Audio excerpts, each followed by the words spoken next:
அனைவருக்கும் வணக்கம். தங்களுக்கு நாளைய தினம் மொத்தமாக 4 வகுப்புகள் ஷெட்யூல் பண்ணப்பட்டிருக்கு. காலையில 8 மணியிலிருந்து 9 மணி வரை அலுவலக முறைமை, 9 மணியிலிருந்து 10 மணி வரை கணக்கீட்டு முறைமை வகுப்பு, 2 மணியிலிருந்து 3 மணி வரை கணக்கீட்டு முறைமை, இரவு 9 மணியிலிருந்து 10 மணி வரை கணக்கீட்டு முறைமை வகுப்பு நடக்கும். சரிதானே? ஓகே, அந்த டைம்ல ஜாயின் பண்ண பாருங்க. ஏதாவது தவிர்க்க முடியாத இனி இல்லையண்டு தவிர்க்க முடியாத எதுவும் காரணங்கள் இருந்தால் மட்டும் அந்த டைம்ல ஜாயின் பண்ண விட்டுட்டு ரெக்கார்டிங்க பார்க்க பாருங்க. சரிதானே? சரி, வகை மாற்றம் பார்த்திருக்கிறோம். அடுத்தது பார்க்க போறோம் வகை மாற்றம் செய்யக்கூடிய சந்தர்ப்பங்கள், செய்ய முடியாத சந்தர்ப்பங்கள் எல்லாம் இருக்கு. சரிதானே? வகை மாற்றம் செய்யக்கூடிய சந்தர்ப்பங்களை பார்ப்போம். வகை மாற்றம் எப்படி எப்படி செய்யலாம்.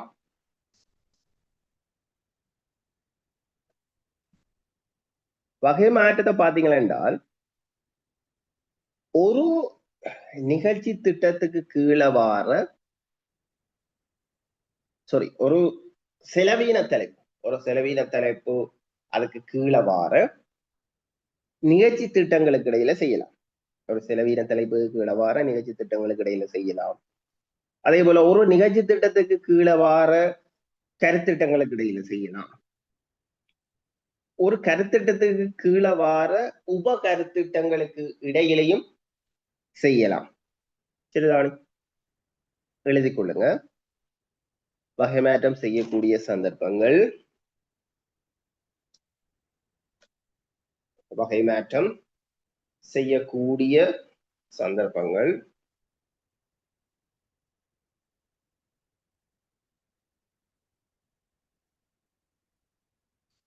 வகை மாற்றம் செய்யக்கூடிய சந்தர்ப்பங்கள்.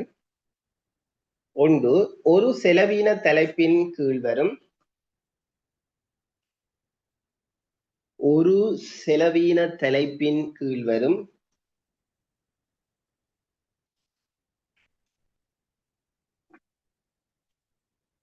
ஒரு செலவீன தலைப்பின் கீழ் வரும்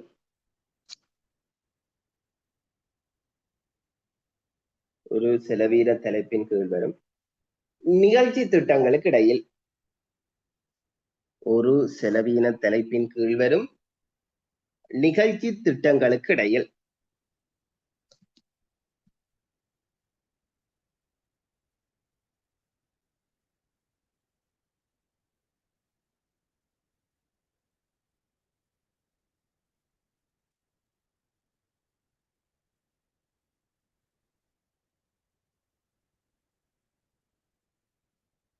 ஒரு செலவீன தலைப்பின் கீழ் வரும் நிகழ்ச்சி திட்டங்களுக்கு இடையில்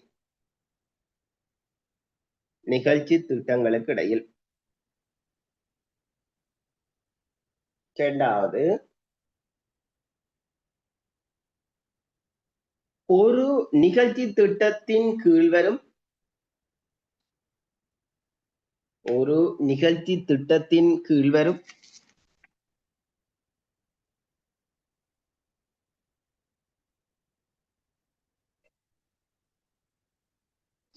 ஒரு நிகழ்ச்சி திட்டத்தின் கீழ் வரும்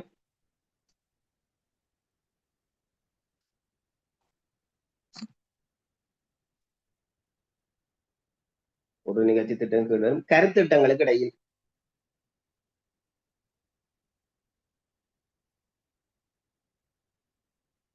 ஒரு நிகழ்ச்சி திட்டத்தின் கீழ் வரும் கருத்திட்டங்களுக்கு இடையில். மூன்றாவது,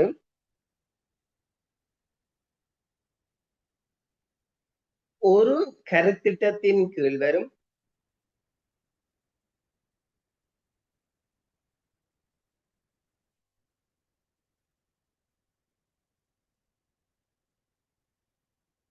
மூன்றாவது, ஒரு கருத்திட்டத்தின் கீழ் வரும்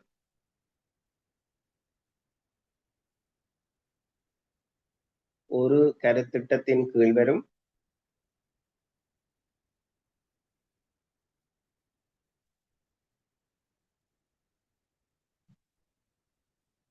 ஒரு கருத்திட்டத்தின் கீழ் வரும் செலவு விடயங்களுக்கு இடையில்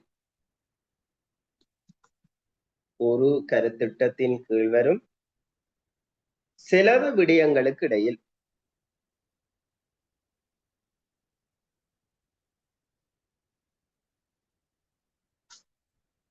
செலவு விடயங்களுக்கு இடையில்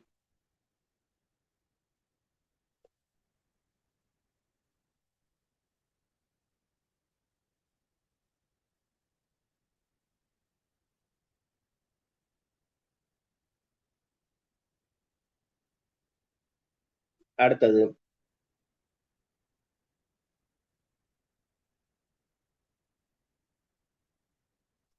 ஒரு செலவு விடய வகுப்பின் கீழ் உள்ள ஒரு செலவு விடய வகுப்பின் கீழ் உள்ள ஒரு செலவு விடய வகுப்பின் கீழ் உள்ள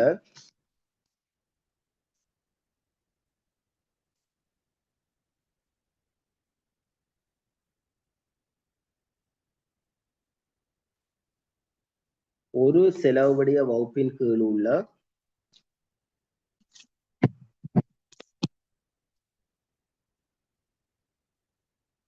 கட்டுப்பாட்டு இனங்களுக்கு இடையில் கட்டுப்பாட்டு இனங்களுக்கு இடையில்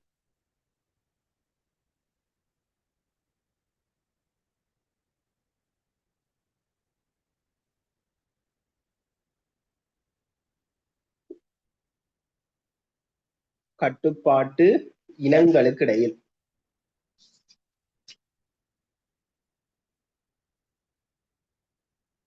கட்டுப்பாட்டு இனங்களுக்கு இடையில்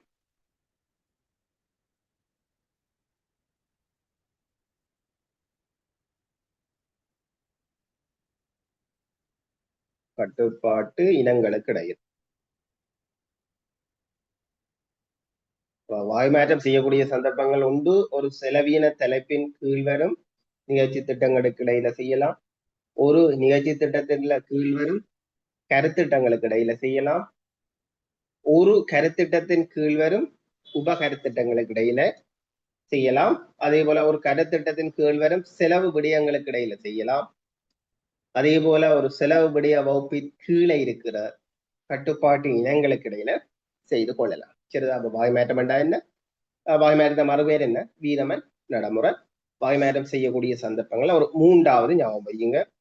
அடுத்தது வகைமாற்றம் செய்ய முடியாத சந்தர்ப்பங்கள். வகைமாற்றம் செய்ய முடியாத சந்தர்ப்பம். சில சந்தர்ப்பங்களை வகைமாற்றம் செய்யலாம். சரிதான்? என்னென்ன சந்தர்ப்பங்களை வகைமாற்றம் செய்யலாதன்றதை பார்ப்போம்.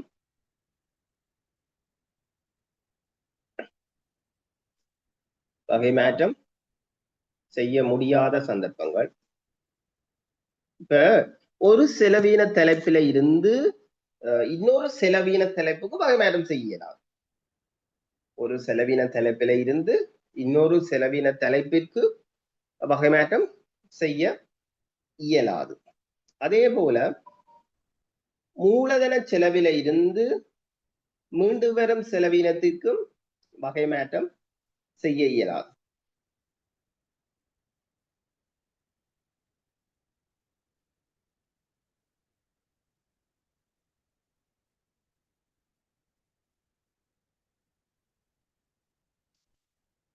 சரிதானே?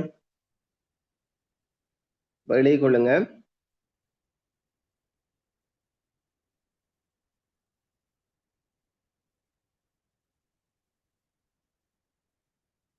வகைமாற்றம் செய்ய முடியாத சந்தர்ப்பங்கள் ஒன்று செலவீன தலைப்பு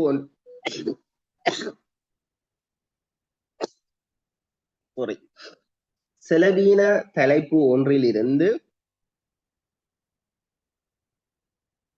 செலவீன தலைப்பு ஒன்றில் இருந்து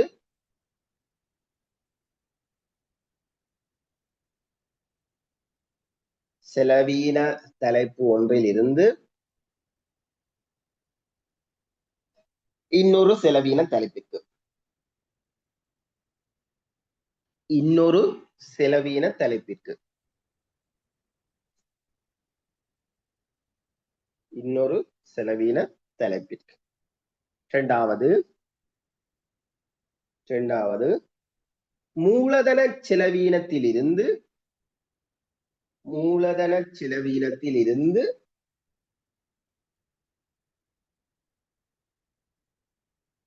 மூலதன செலவீனத்திலிருந்து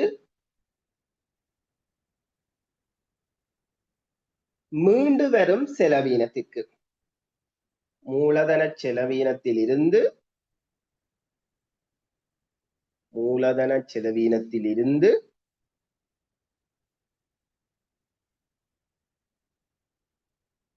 மீண்டு வரும் செலவீனத்திற்கு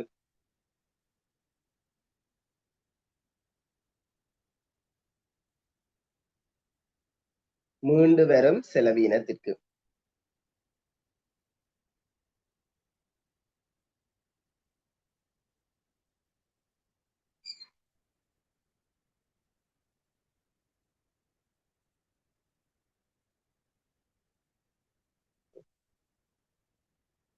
மீண்டு வரும் செலவீனத்திற்கு. அடுத்தது இப்ப எவ்வளவு தேவையன்றதை அறிஞ்சு கொள்ள முடியாத போதும் வகை மாற்றம் செய்யலாம். ஏன்னா இப்ப 5 லட்சம் ரூபாய் தான் செலவு, 4 லட்சம் இருக்கு, இன்னும் 1 லட்சம் தேவை அண்ட் அக்குரேட்டா அந்த அமௌண்ட்டை கால்குலேட் பண்ணக்கூடிய மாதிரி இருந்தா வகை மாற்றம் செய்ய ட்ரை பண்ணலாம். இப்ப எவ்வளவு சேமிப்பு தேவை என்றதை சரியா அறிஞ்சு கொள்ள முடியாட்டியும் என்ன செய்யலாது, வகை மாற்றம் செய்யலாம். அடுத்தது போடுங்க, மூன்றாவது எதிர்பார்க்கும் சேமிப்பை சரியாக அறிந்து கொள்ள முடியாத போது. எதிர்பார்க்கும் சேமிப்பை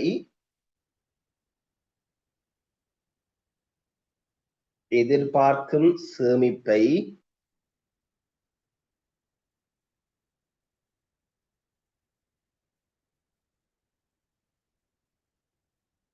எதிர்பார்க்கும் சேமிப்பை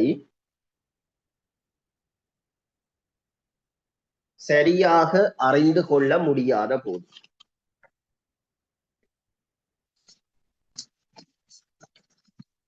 எதிர்பார்க்கும் சேமிப்பை சரியாக அறிந்து கொள்ள முடியாத போது.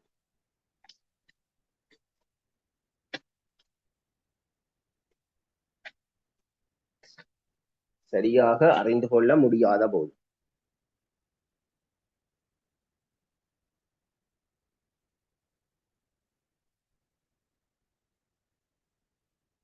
சரியாக அறிந்து கொள்ள முடியாத போது.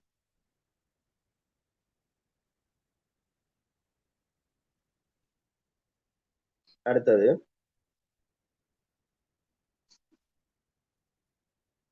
இந்த விசேட சட்ட சேவைகள் இருக்குதானே, இந்த விசேட சட்ட சேவைகளுக்கு இடையில கூட மாற்றம் செய்யலாம். விசேட சட்ட சேவைகளுக்கு இடையில கூட மாற்றங்கள் செய்ய முடியாது. ஏற்கனவே பார்த்திருக்கிறோம் விசேட சட்ட சேவை செலவுகள். யாரா சொல்லுங்க பாப்போம், இந்த விசேட சட்ட சேவை செலவுகள் என்னென்ன? யாராவது ஒரு உதாரணம். விசேட சட்ட சேவை செலவுகள், விசேட சட்ட சேவை செலவுகள்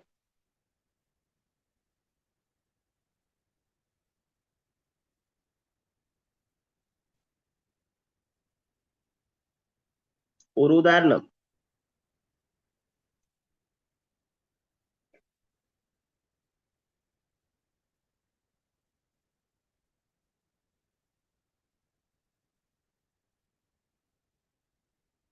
ஜனாதிபதியின் சம்பளம்,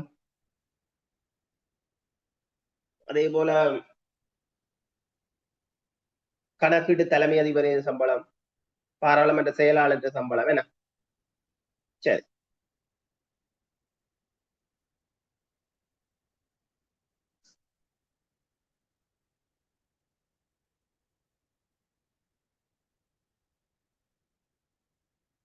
விசேட சட்ட சேவைகளுக்கு இடையிலான மாற்றங்கள். விசேட சட்ட சேவைகளுக்கு இடையிலான மாற்றம். அடுத்தது 5வது போடுங்க. 5வது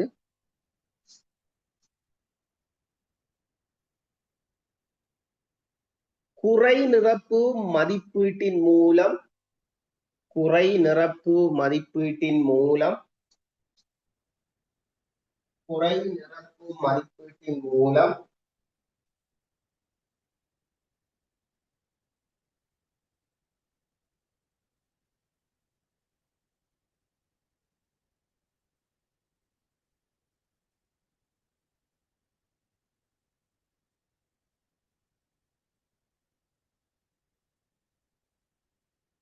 குறை நிரப்பு மதிப்பீட்டின் மூலம்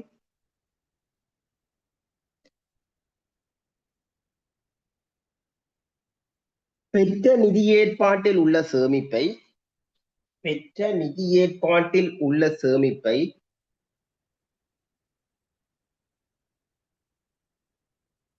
பெற்ற நிதி ஏற்பாட்டில் உள்ள சேமிப்பை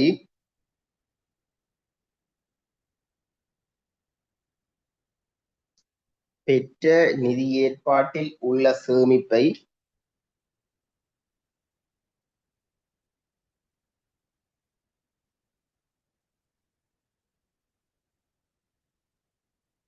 பெற்ற நிதி ஏற்பாட்டில் உள்ள சேமிப்பை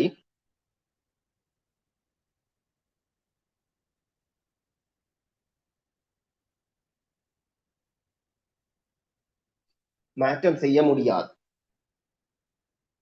மாற்றம் செய்ய முடியாது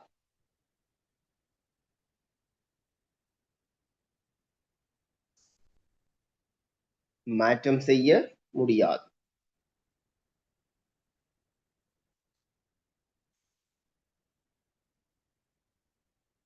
மாற்றம் செய்ய முடியாது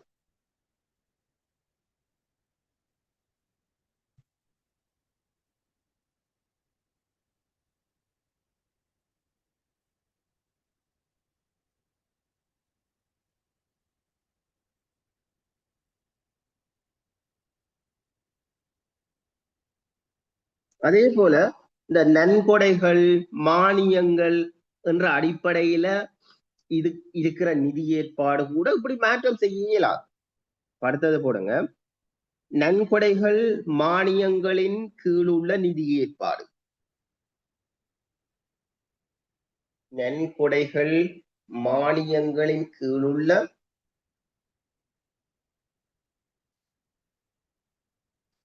நன்கொடைகள் மானியங்களின் கீழுள்ள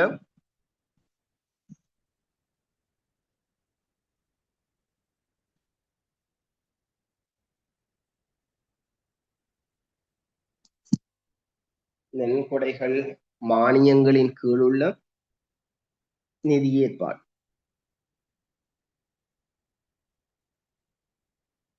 அதே போல இந்த வளங்கள் சேவை விசேட சட்ட சேவை அதுக்கிடையிலேயும் மாற்றம் செய்யலாம். அடுத்தது போடுங்க, அடுத்தது வளங்கள் சேவைகள் மற்றும் வளங்கள் சேவைகள் மற்றும்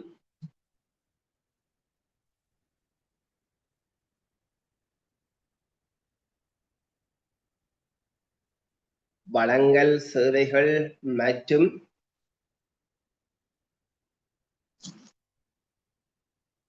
வளங்கள் சேவைகள் மற்றும்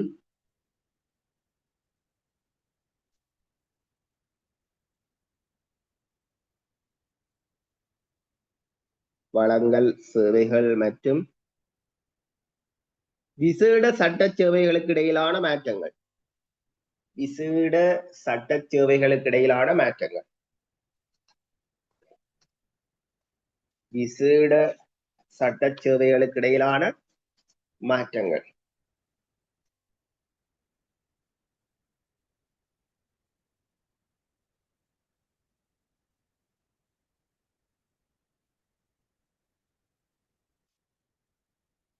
விசேட சட்ட சேவைகளுக்கு இடையிலான மாற்றங்கள்.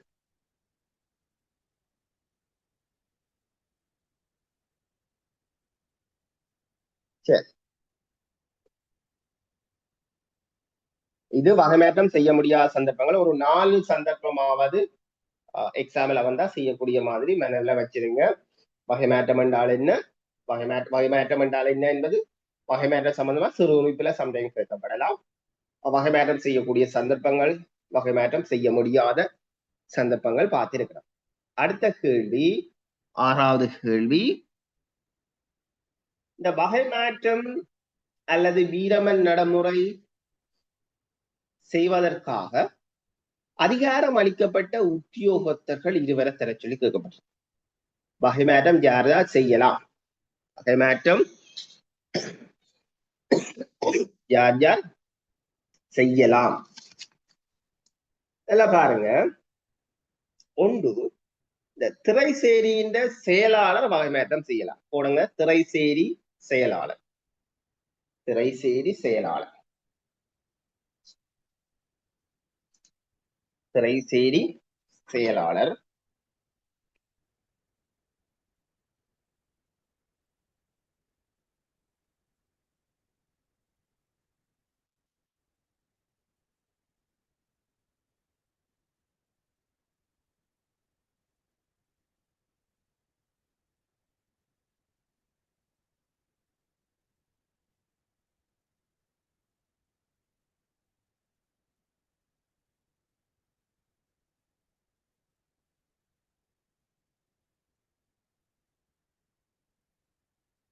திரைசேரி செயலாளர். அடுத்தது திரைசேரி பிரதி செயலாளர். திரைச்சேரி பிரதி செயலாளர்.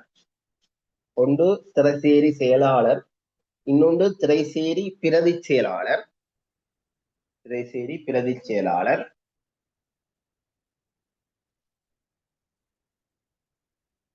திரைசேரி பிரதி செயலாளர்.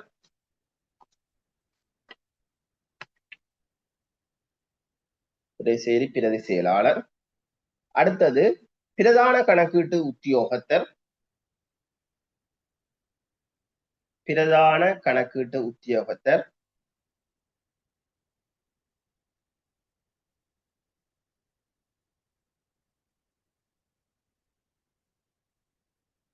பிரதான கணக்கீட்டு உத்தியோகத்தர்.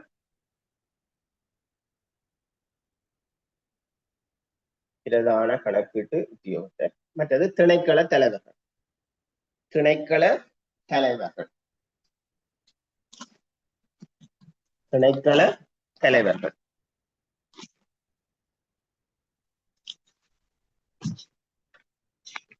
திணைக்கள தலைவர்கள்.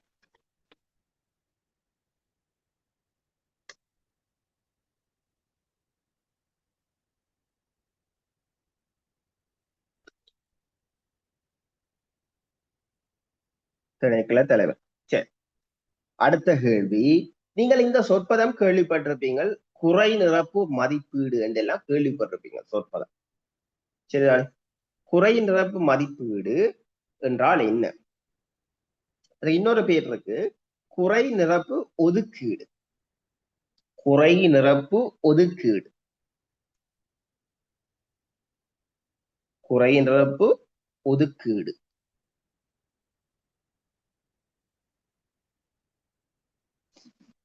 குறை நிரப்பு ஒதுக்கீடு.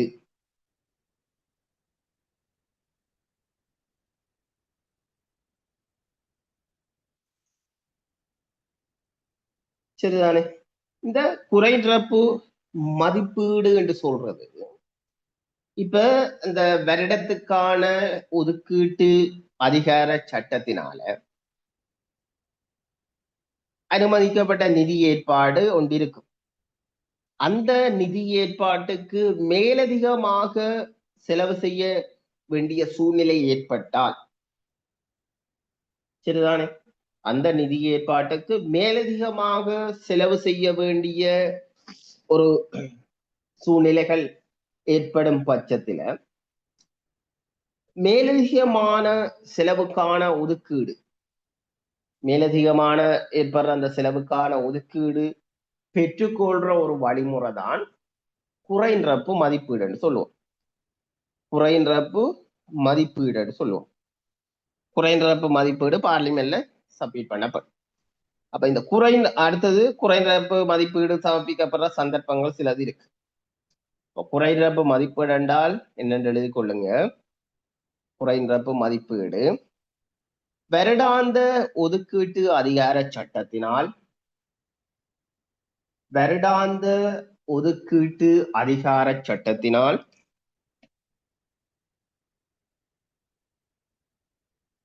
வருடாந்த ஒதுக்கீட்டு அதிகார சட்டத்தினால்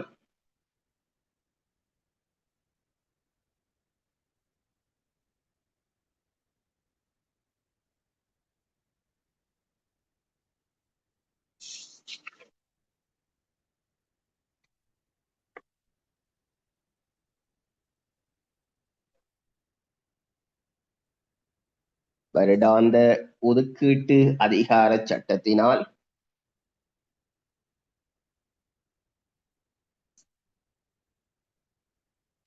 அனுமதிக்கப்பட்ட நிதி ஒதுக்கீட்டுக்கு மேலதிகமாக அனுமதிக்கப்பட்ட நிதி ஒதுக்கீட்டிற்கு மேலதிகமாக அனுமதிக்கப்பட்ட நிதி ஒதுக்கீட்டிற்கு மேலதிகமாக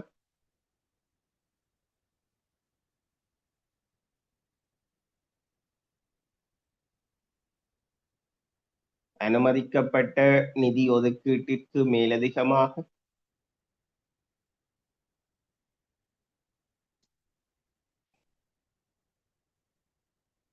மேலதிகமாக செலவு செய்வதற்கான சூழ்நிலைகள் ஏற்படும் போது செலவு செய்வதற்கான சூழ்நிலைகள் ஏற்படும் போது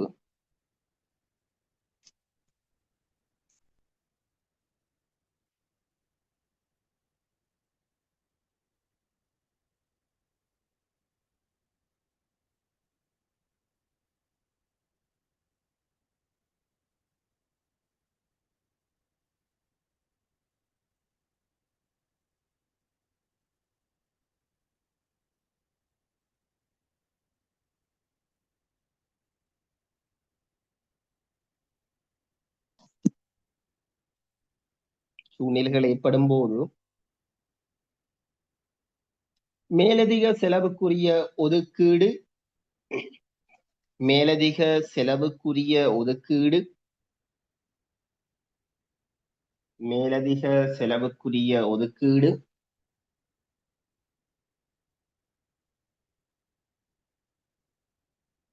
மேலதிக செலவுக்குரிய ஒதுக்கீடு ஒதுக்கீடு பெற்றுக்கொள்ளும் வழிமுறை பெற்றுக்கொள்ளும் வழிமுறை ஒதுக்கீடு பெற்றுக்கொள்ளும் வழிமுறை பெற்றுக்கொள்ளும் வழிமுறை குறை நிரப்பு ஒதுக்கீடு ஆகும் குறை நிரப்பு ஒதுக்கீடு ஆகும்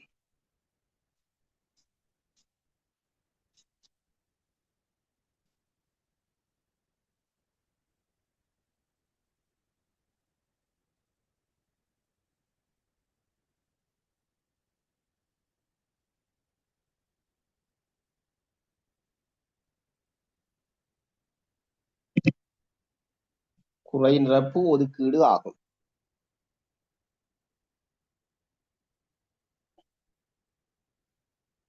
குறை நிரப்பு ஒதுக்கீடு ஆகும் அடுத்த கேள்வி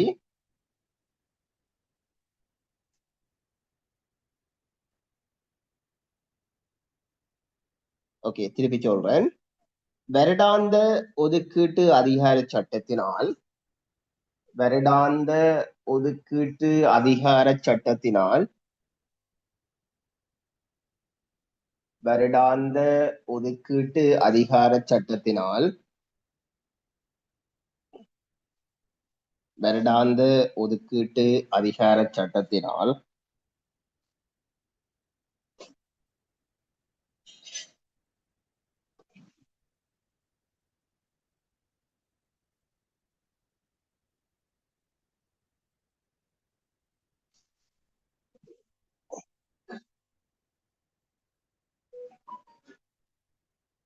வருடாந்த ஒதுக்கீட்டு அதிகார சட்டத்தினால்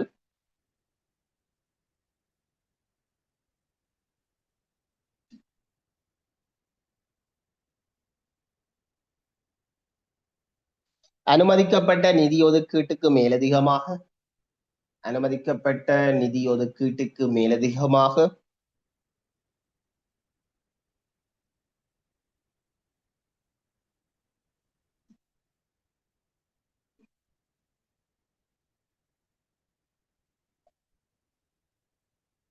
அனுமதிக்கப்பட்ட நிதி ஒதுக்கீட்டுக்கு மேலதிகமாக செலவு செய்வதற்கான சூழ்நிலைகள் ஏற்படும் போது செலவு செய்வதற்கான சூழ்நிலைகள் ஏற்படும் போது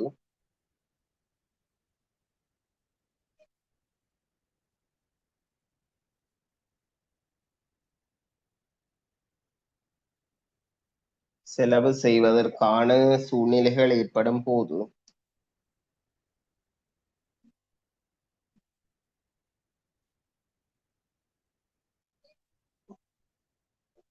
செலவு செய்வதற்கான சூழ்நிலைகள் ஏற்படும் போது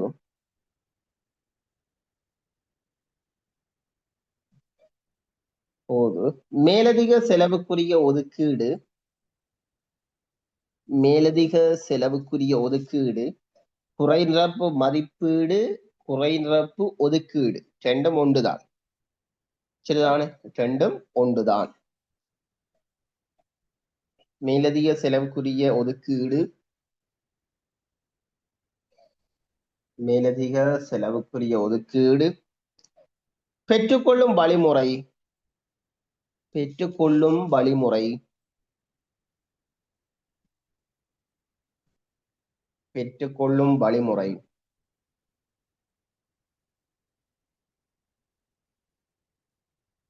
பெற்றுக்கொள்ளும் வழிமுறை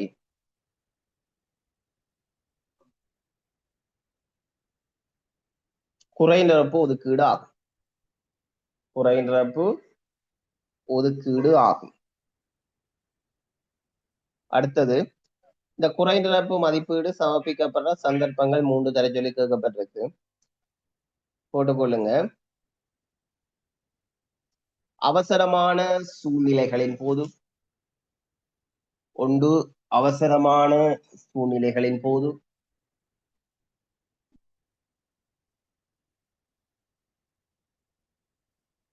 அவசரமான சூழ்நிலைகளின் போது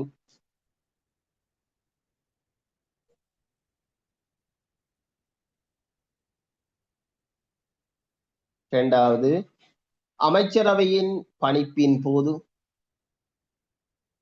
இரண்டாவது அமைச்சரவையின் பணிப்பின் போது அமைச்சரவையின் பணிப்பின் போது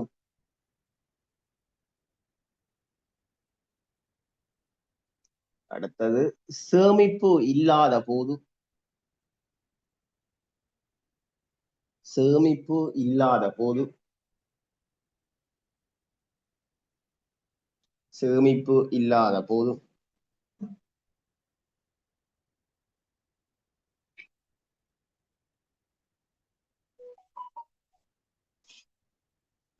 அடுத்தது சேமிப்பு இருந்தும் வகை மாற்றம் பொருத்தமில்லாத போது சேமிப்பு இருந்தும் வகை மாற்றம் பொருத்தமில்லாத போது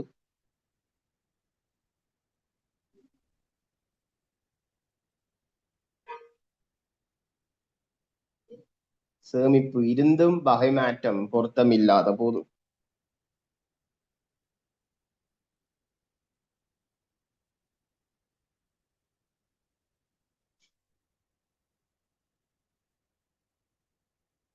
சேமிப்பு இருந்தும் வகை மாற்றம் பொருத்தமில்லாத போது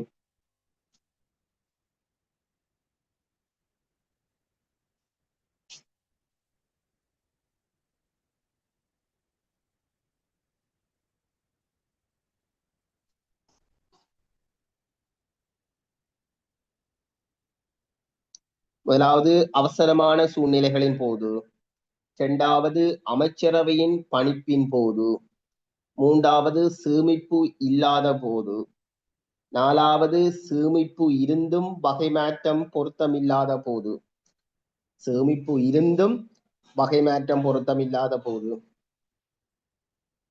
அடுத்தது செலவீன தலைப்பின் அதிகரிப்பின் போது இந்த செலவீன தலைப்புகள் அதிகரிக்கிற போது செலவீன தலைப்பின் அதிகரிப்பின் போது செலவீன தலைப்பின் அதிகரிப்பின் போது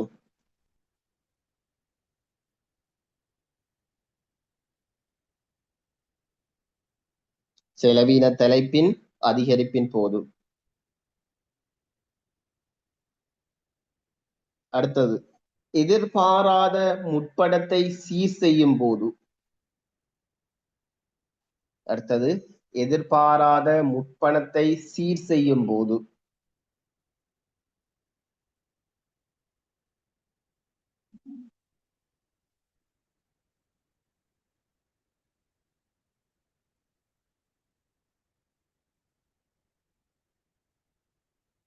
எதிர்பாராத முற்பணத்தை சீர் செய்யும் போது.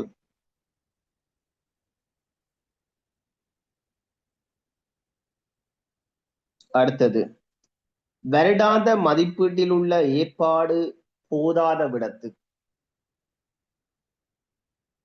வருடாந்த மதிப்பீட்டில் உள்ள ஏற்பாடு போதாத விடத்து.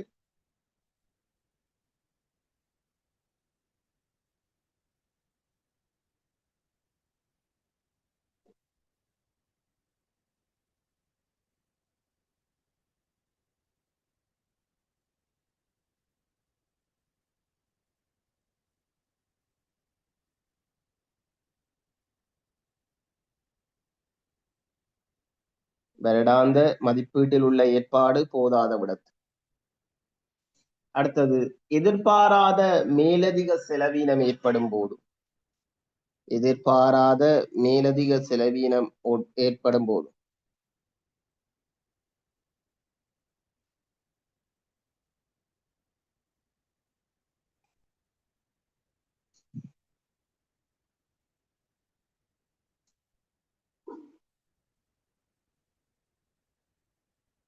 எதிர்பாராத மேலதிக செலவினம் ஏற்படும் போது.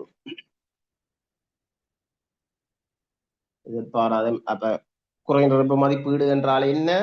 சிறு குறிப்புக்கு வரலாம். அதே போல குறைநிரப்பு மதிப்பீடு சமர்ப்பிக்கப்படுற சந்தர்ப்பங்கள் கேட்கப்படலாம். சரி, அடுத்த கேள்விக்கு வருவோம். அடுத்த கேள்வி, கட்டி நிதி என்றால் என்ன? கட்டி நிதி என்றால் என்ன? கட்டி நிதி என்று சொல்றது இம்ப்ரஸ் என்று சொல்லுவோமே. ஒவ்வொரு மாதமும் இம்ப்ரஸ் எடுத்துத்தான் என்ன செய்வோம், அலுவலகத்துல பேமெண்ட் செய்வோம். என்ன இம்ப்ரஸ் என்று சொல்றோம்? நீங்கள் அலுவலகத்துல இம்ப்ரஸ் என்று கேள்விப்பட்டிருப்பீங்க. அதுக்கான தமிழ்ச்சொல் கட்டி நிதி என்று தெரியாமல் இருக்கும். சரிதானே? கட்டி நிதி என்றால் என்னென்று கேட்கப்பட்டது. கட்டி நிதி என்றால் என்ன? சிறு உறுப்பில கட்டி நிதி என்ற ஒரு சொற்பம் தந்து சிறு உறுப்பு சொல்லி கேட்கப்படலாம். அப்படி கேட்கிற பட்சத்துல கட்டி நிதி என்றா என்னென்று கொடுத்துட்டு கட்டி நிதியின் 3 வகைகளையும் கொடுத்து விட்டா சரி. சரிதானே? சரி,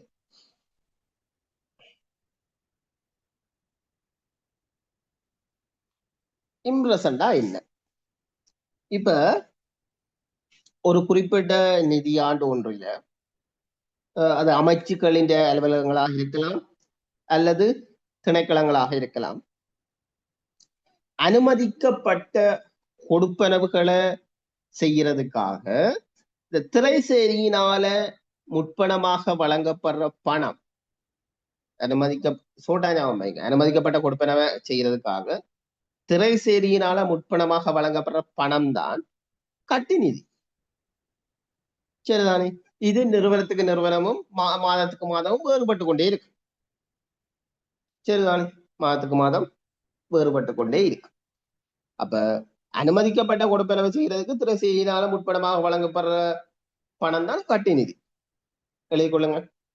குறிப்பிட்ட நிதியாண்டு ஒன்றில் குறிப்பிட்ட நிதியாண்டு ஒன்றில்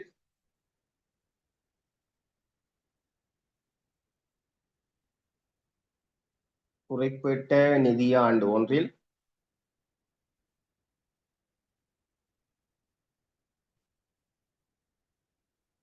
குறிப்பிட்ட நிதியாண்டு ஒன்றில் அமைச்சு அல்லது திணைக்களம் ஒன்றுக்கு அமைச்சு அல்லது திணைக்களம் ஒன்றிற்கு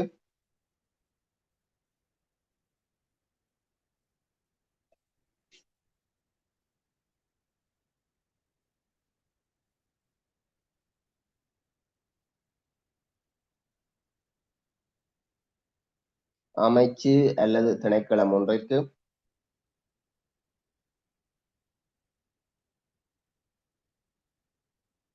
அனுமதிக்கப்பட்ட கொடுப்பனவுகளை செய்வதற்கு அனுமதிக்கப்பட்ட கொடுப்பனவுகளை செய்வதற்கு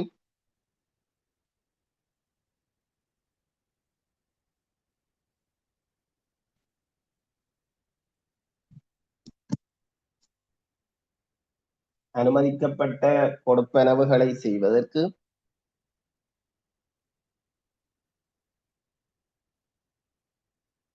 அனுமதிக்கப்பட்ட கொடுப்பனவுகளை செய்வதற்கு திரைசேரியினால் முற்பணமாக வழங்கப்படும் பணமே திரைசேரியினால் முற்பணமாக வழங்கப்படும் பணமே திரைசேரியினால் முற்பணமாக வழங்கப்படும் பணமே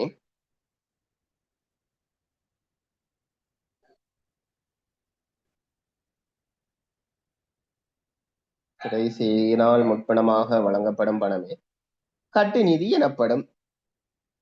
கட்டுநிதி எனப்படும்.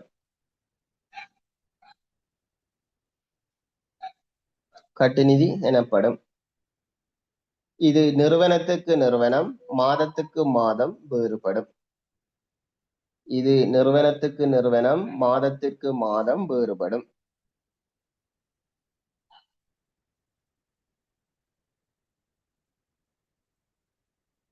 இது நிறுவனத்திற்கு நிறுவனம் மாதத்திற்கு மாதம் வேறுபடும்.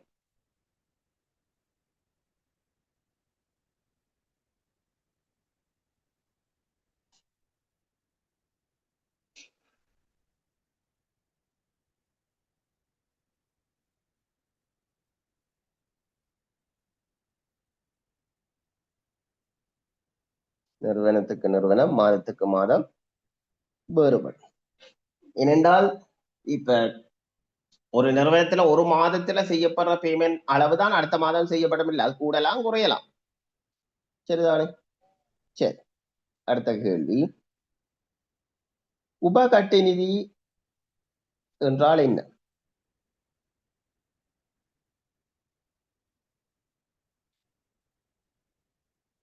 உபகட்டு நிதி என்றால் என்ன?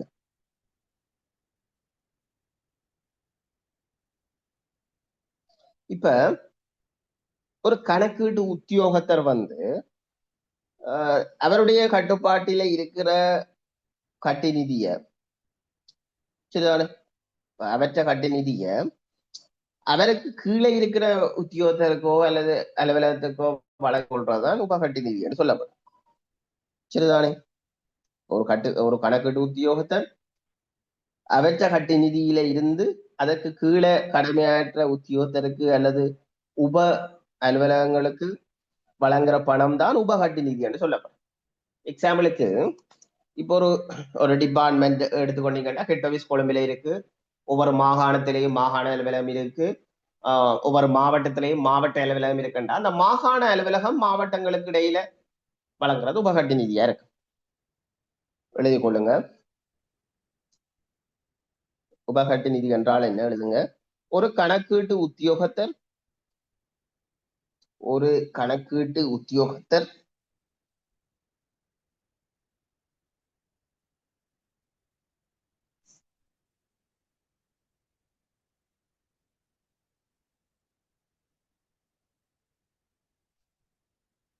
ஒரு கணக்கீட்டு உத்தியோகத்தர் தமது கட்டு நிதியிலிருந்து ஒரு கணக்கீட்டு உத்தியோகத்தர் தமது கட்டு நிதியிலிருந்து தமது கட்டு நிதியிலிருந்து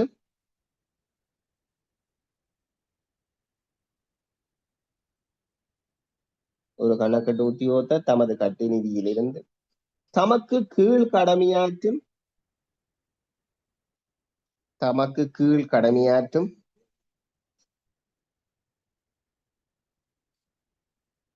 தமக்கு கீழ் கடமையாற்றும் ஒரு உத்தியோகத்தருக்கு அல்லது ஒரு உத்தியோகத்தருக்கு அல்லது ஒரு உத்தியோகத்தருக்கு அல்லது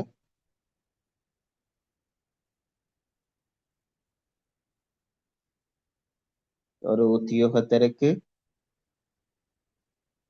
அல்லது உப திணைக்களத்திற்கு வழங்கும் பணம் அல்லது உப திணைக்களத்திற்கு வழங்கும் பணம் உப திணைக்களத்திற்கு வழங்கும் பணம் உப திணைக்களத்திற்கு வழங்கும் பணம் உப திணைக்களத்திற்கு வழங்கும் பணம் உப கட்டு நிதி எனப்படும். உப கட்டு நிதி எனப்படும்.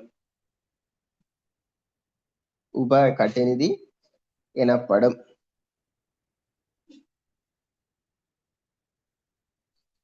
உப கட்டிநிதி எனப்படும். அப்போ ஒரு கணக்கீட்டு உத்தியோகத்தர் தமது கட்டிநிதியில இருந்து தமக்கு கீழே கடமையாற்ற உத்தியோகத்தருக்கோ அல்லது உப திணைக்களத்திற்கோ வழங்குற பணம் தானே உப கட்டிநிதி என்று சொல்லப்படும். உப கட்டிநிதி என்று சொல்லப்படும். சரிதானே? சரி, இதுல இந்த கொஞ்சம் கொஸ்டின் இருக்கு. அது நாங்கள் நாளைக்கு கால வகுப்புல பார்த்து கொள்ளுவோம். நாளைக்கு காலமே உங்களுக்கு 8 மணிக்கு அலுவலக முறைமை வகுப்பும் 9 மணிக்கு கணக்கீட்டு முறைமை வகுப்பும் காலமையாக இருக்கும். 2 மணிக்கும்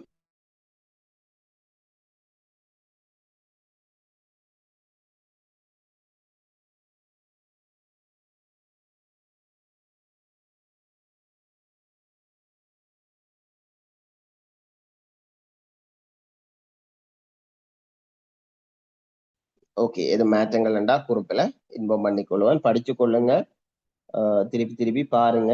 சரிதானே? சரி, ஓகே, நன்றி.